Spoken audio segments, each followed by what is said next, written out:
Hey everyone, welcome to today's video. My name's Stephanie if you're new here, and today I'm so excited to be sharing with you Mooncat's newest collection, A Tale of 5 Lacquers.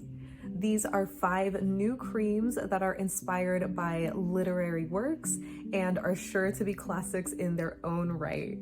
So as always, I will have comparisons and save my thoughts for the end of the video. Let's just get into the swatches. The first shade is Kafkaesque, which is this rich umber brown. So I definitely had some issues picking up the color on this one. The lighting is going to be a little all over the place in this swatch, so apologies for that.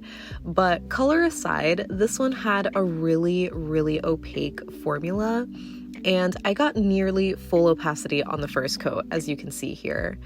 I think this is the one shade from the collection you could get away with one coat, especially if your nails are shorter, but I'm still going to be building it up in 2 coats just to show you how that looks.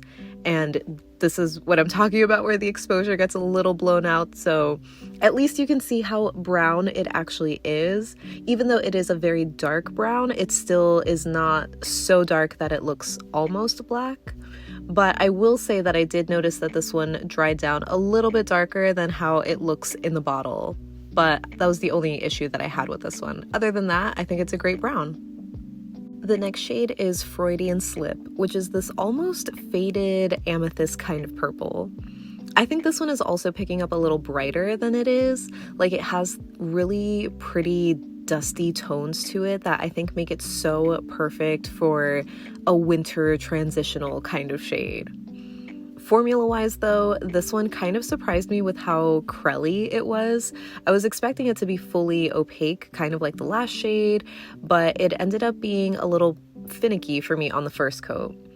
I might have just been painting my nails super slow, but yeah, I still needed 2 coats just to get this one fully opaque, so it's not that big of a deal. But I really love the final color of this one. I feel like it's pretty unique to my collection because, as you might know, I don't usually go for these like mid-tone kind of purples, but I love how dusty this one is.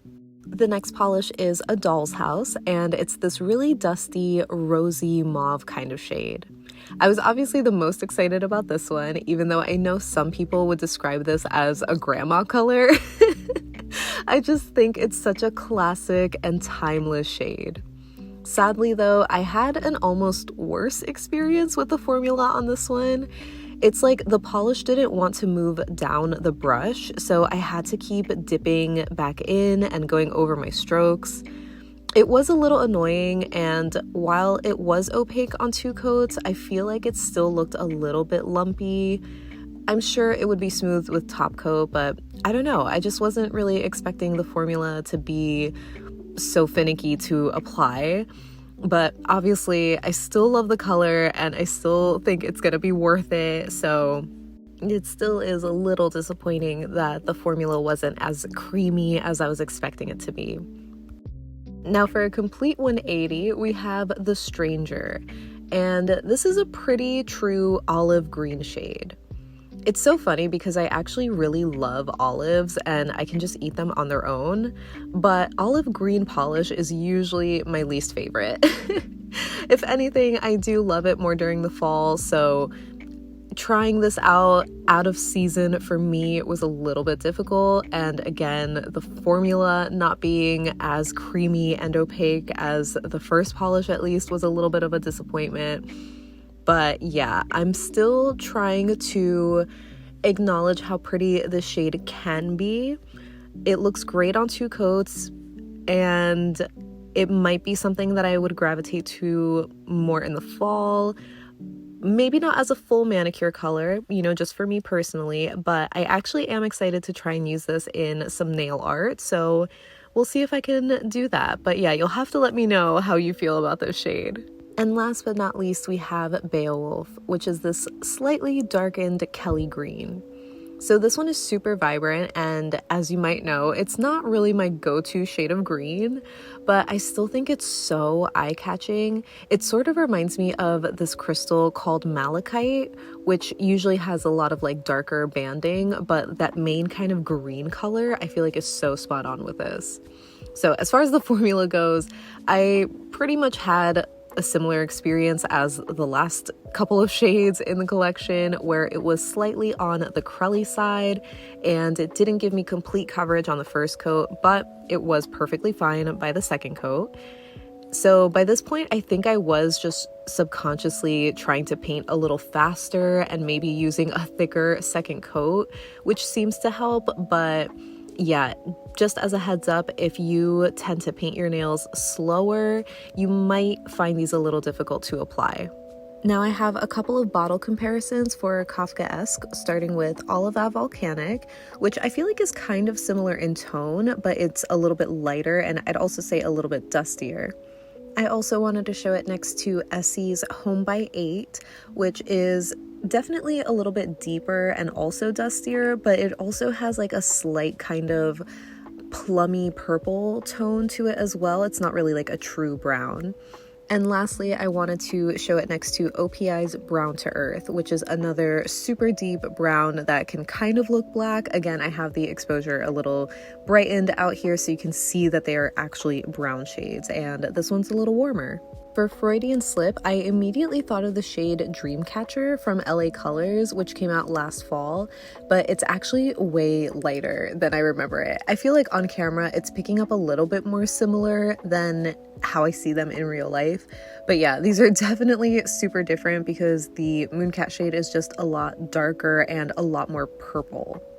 But since we have a doll's house, I thought maybe Dreamcatcher might be closer to that since it looked a little bit pink, but obviously these are also not dupes. LA Colors is a little bit more purple, so it's kind of like a perfect in-between shade. Well, maybe not perfectly in between. It's much closer in tone to a doll's house, but just ever so slightly more purple. So yeah, this is 2 coats of each. So I thought that Zoya's Mara would be a little bit closer as far as a color comparison goes to a doll's house, but as you can see, they're definitely not close. And Mara is looking a little peachy here. It's definitely the lightest or closest that I have to a dusty rose kind of shade. But as you can see with a doll's house, it definitely has more of those purpley mauve undertones. So yeah, not dupes. For The Stranger, I knew I needed to see this next to Essie's Force of Nature from their fall collection. It's this other olive green cream, but as you can see, it's definitely similar, but a few shades darker, so not a dupe. These both look really great on 2 coats, and I'm curious to know which one you would prefer out of these two, because personally, I would go with Essie's shade. Then I remembered that I had Cirque's Olive Jelly, which color-wise looks to be like a perfect dupe, but as the name suggests, this is a jelly polish, so it actually looks super different on the nail. It is kind of unflattering, honestly, at least being swatched halfway like this, so yeah, not actually dupes. Next for Beowulf, I was curious to see if it could be a dupe for Olive Borealis, which was sadly discontinued a little while ago, but as you can see, they're definitely not close enough to be dupes.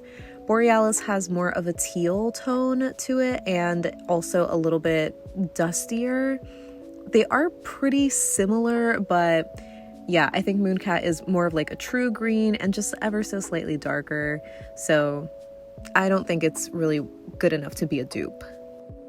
So since Beowulf is kind of like a Kelly green, I thought it might be similar to Cirque's Renegade, which is also described as a Kelly green, but these are so wildly different, especially on the nail. It's such a crazy thing to see how similar they might look in the bottle, but yeah, on the nail, Cirque is just so bright. It's like just very much a true green. So that wraps up my swatches and comparisons for Mooncat's A Tale of 5 Lacquers. As always, I'd love to know what your thoughts are on this collection because I'm kind of on the fence. I mean, I feel like color palette wise, I really enjoy it. Even though I'm not crazy about The Stranger, obviously that's my least favorite of these, but it still just fits in really well with the rest of the collection. And this whole lineup just gives me like dark romance vibes, which I really enjoy. And I think it's a great alternative if you're not into the cutesy romance vibes associated with this time of year. So As far as the color palette goes, I do enjoy them, but I think it was really just the formula that's kind of throwing me off. I was really expecting like one coat coverage creams because that's kind of what we've gotten from other Mooncat creams before, maybe with the exception of Technicolor Dreams, but I was expecting that with these, and these kind of ended up being a little bit more like crelly-ish.